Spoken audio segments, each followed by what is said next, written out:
And this recent manifestation really shouldn't surprise anybody.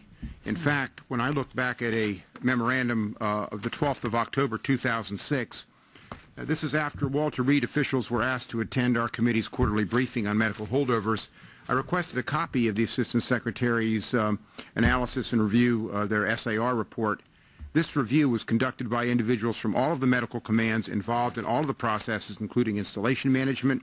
It clearly indicates the review teams had concerns with Building 18 building, staffing, the soldier's handbook, training, out-processing, separation transition, patient transportation, and the medical evaluation boards. Attached to the review is a memo that was signed by Colonel Ronald Hamilton, the commander, that indicates that you, General Waitman, and General Kiley received a copy of this review in October. Do you remember receiving a copy or getting briefed on it? Yes, sir, I do. How about you, General? I believe I did too, yes, sir. So it really wasn't the Washington Post. You knew these were problems. You may not have known specifically what it looked like, and you may not have been able to put faces and stories behind it, but this was an ongoing concern, wasn't it? I mean, yes, sir.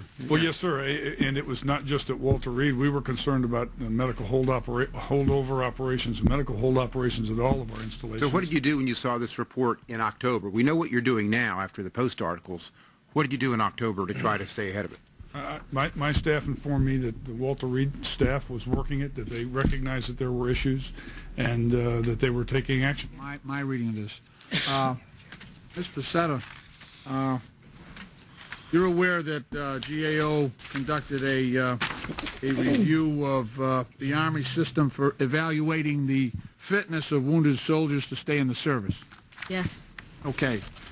I'm just stuck on this number. I noticed that the Navy has an approval rate of about 35% for those who apply for retirement through disability, and the Air Force their approval rate is around 24%. And then I noticed the Army, which has a greater number of individuals applying, has an approval rate of about 4%. General Kiley, I don't always trust the newspapers, but the quotes that you thought that the story was unfair. I know that Chairman Waxman mentioned it a little earlier, and that you felt that this was not a failure or a horrible situation at Walter Reed. Your comments were in conflict with the Secretary of the Army on the same issue. He said there was definitely a failure and that it was inexcusable.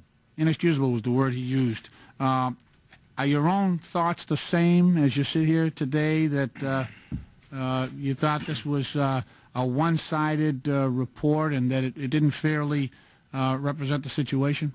So I just make sure I'm clear on this. The original reports about the soldiers and the conditions, Building 18, again, I did not label that as yellow journalism. There was a follow-on article later that was focused on me that I had some concerns about, and did say in a private conversation to the Secretary that I thought it was yellow journalism. What I did say, and which you referenced, Mr. Lynch, was earlier on my concern that the issues in Building 18, which were clearly unacceptable, and were a failure of leadership at the junior level in that building, my concern for the American people and for the Army and for soldiers was that some of the descriptors in the larger articles would be construed as that the entire Walter Reed system was a failure, and that soldiers were being left to languish, were forgotten and lost, and that Building 18 emblemized. And I don't disagree that a visual image makes a big difference.